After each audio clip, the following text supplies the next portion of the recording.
Hey guys, I'm Anna. And I'm her mom, Ann. Thank you for sharing this journey with us again. And today we're really excited because this is our first Thursday how-to video, and we get to start sharing with you the things that we've been doing that have really worked so far for Anna. Today we're basically going to discuss my very first 2 weeks in sobriety. So basically the most important part of that beginning phase was for us to start my healing process, which meant we were going to pump me full of a whole bunch of good, healthy foods and kind of let me sleep it out. After my body having gone through so much turmoil for the last however many years, I really needed some time to kind of reacclimate, let my body start the healing process and get kind of acquainted back into normal life again. So that's kind of what we're going to talk about with you guys today. Yeah, I knew that it was going to be really, really important for her to have a routine and even a disciplined routine moving forward. But when someone's just trying to get these drugs out of their system, I realized it was not going to be feasible to expect her to be a functioning member of the household at that point. So basically, my big priority during that time was to get all the good stuff in her and work on her sleep. Just make sure she's getting enough of it and try and turn her circadian, or get her back onto the right circadian rhythm, because that really greatly affects her brain health. So the only requirement I had at that point was just getting up every day at the same time. And it was about 9 o'clock in the morning. She'd take a nap if she needed to. She'd go to bed at 6 p.m. In fact, we, at the beginning, even had people come over to visit her who were super excited that she was getting clean and she was asleep. They were perfectly happy to sit there knowing she was safe and sound, sleeping in the other room though. Yes, this is true. So I guess maybe I will give you guys a little bit of background. I cannot even really explain or stress enough how bad of shape my body was in when my mom had first come to Washington to see me and then eventually decided to take me home with her. I was completely pale, like a dead person. I had dark circles around my eyes. My hair was falling out. It was kind of like a dingy brown. The color was being stripped of it almost, it looked like. My teeth were like rotting out of my head. I'm not even kidding. It was like every other day I had a chunk of tooth coming out of my mouth. And I think the very worst part about it was I had abscesses, multiple, and just so you guys know, this might get slightly graphic. There's going to be things in this video that are kind of nasty, but it's the truth, and we're telling it how it is. I had like a baseball size abscess under my armpit, and I had another one on my leg when my mom came to got me, and she was frightened by it. I had been in the hospital at least 2 or 3 times in that month prior to her coming and getting me with a systemic staph infection that had eventually turned into a blood infection, and I was becoming resistant to all the antibiotics, and the doctors were basically telling me that there wasn't a whole lot that they could do anymore. They were running out of options, and that I really, like, it was imperative that I stopped using and let my body heal from this, or I was going to die. And intuitionally, I knew that was the case. I knew deep down inside, and I was terrified of that. So that was definitely a motivator in this. I wasn't getting enough sleep. My nutrition was extremely poor. I had, like, my body was lacking all nutrients.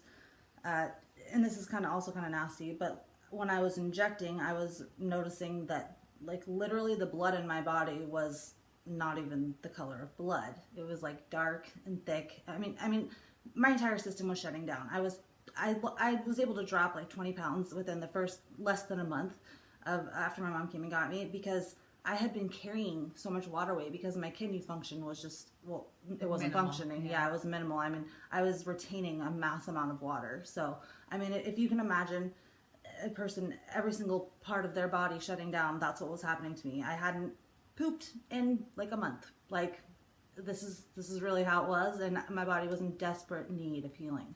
Desperate. Yeah, it was very, very scary. So I'm just going to tell you what we did over the first couple of weeks. The first thing that needed to be addressed, obviously, was the staph infection. And she was already on a fairly minor broad-spectrum antibiotic for an infection in one of her teeth. So we let that ride. But the first thing we did was we used charcoal compress actually on the abscess itself.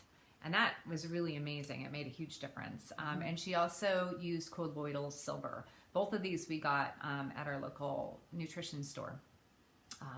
Twin Peaks We love it. Nutrition in North Bend, actually. Yeah.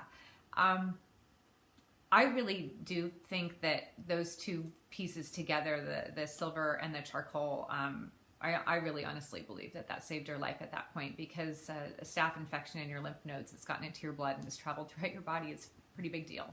And she wasn't responding to antibiotics before. So that was wonderful. And it's something that can be done by anybody who's experiencing abscess. Although, by all means, get to a doctor if you have one, because it's really serious. The other things we did were we eliminated anything that could be harming her digestion or causing inflammation in her body within her diet. So since we didn't know for sure what food sensitivity she had at the time, I pretty much eliminated a lot of things. So there was no refined sugar whatsoever. She still was allowed to have a little honey or a little, basically a little honey and something, and fruit and that sort of thing. Stevia. Yeah, stevia. Stevia's great. But no refined sugar whatsoever. No grains at all for right now, because it's vitally important that we are able to heal her gut and her digestive system. And we'll talk a lot more about that in depth down the road, but that was a really big piece. Another one was no dairy, just because that can irritate, and most dairy has antibiotics in it. Another one was no meat with antibiotics in it. Part of what's happening, not just for Anna or people experiencing addiction, but for people all over in this country, is we're getting a ton, like 7 to 10 times more antibiotics in our meat and in our milk than we get, over a lifetime through prescription.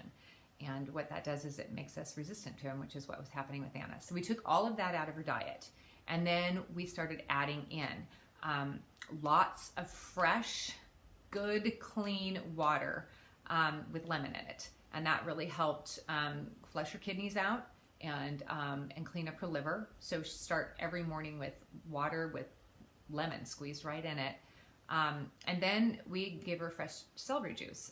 She just juice a head of celery in the juicer, and the celery is really, really amazing for helping to heal the digestive system.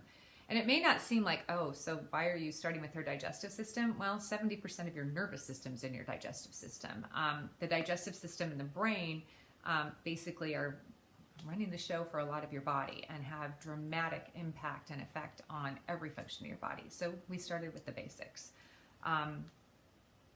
Green smoothies are still a part of every day, and green smoothies, no protein powder, nothing like that, nothing with any additives, nothing artificial whatsoever, and again, no extra sweeteners. So they're fruit, like we put mangoes and berries and strawberries and banana in there, and lovely green herbs like cilantro and basil and parsley and whatever you like, and spinach, and fill it up with coconut water. And you get great hydration there. You get great, beautiful energy from all of those veggies, and you get antioxidants. We also put spirulina in there, sometimes barley grass and chia seeds. So just really loading up on the nutrition and just feeding the body. We've been making a lot of vegetable soups. She gets a lot of fresh fruits and veggies, and meat too, but lean meat, and only meat that doesn't have any antibiotics. So we actually buy our meat from a local farm out here. So any beef that we would eat would be grass-fed. It wouldn't have any antibiotics. Same with the chicken. If you are in a situation like Anna has been, and you can't get a hold of good meat, then limit it or don't have it. Putting more antibiotics into your body, especially if anyone's been dealing with these infections, it can actually be dangerous. You want the antibiotics to work for you when you need them, and they won't if you're getting them all the time. Those are the biggest things that we did nutritionally. Yes, they are. And I will say that when I was at a point of desperation, so I was like literally telling my mom, I will do whatever you want if you think it's going to work. I've felt like I tried everything else and I had no idea what to do. So I told her, I was like, I bow to whatever you say and I'll do it. But I will admit there have been parts of this that I were not thrilled about. I was like a serious sugar addict. I mean, it was literally most of my diet was just crap in sugar so for a long time. So your body gets acclimated and addicted to that as well. And it's not thrilling to hear that you have to completely cut out all of those things. But on the upside of this, I feel so freaking good. Like, I feel so good. Like, I mean, I can't even tell you guys. Like, I didn't know I could feel this good, especially so quickly. I mean, it has made me a believer in this process because I feel rejuvenated. I feel healthy.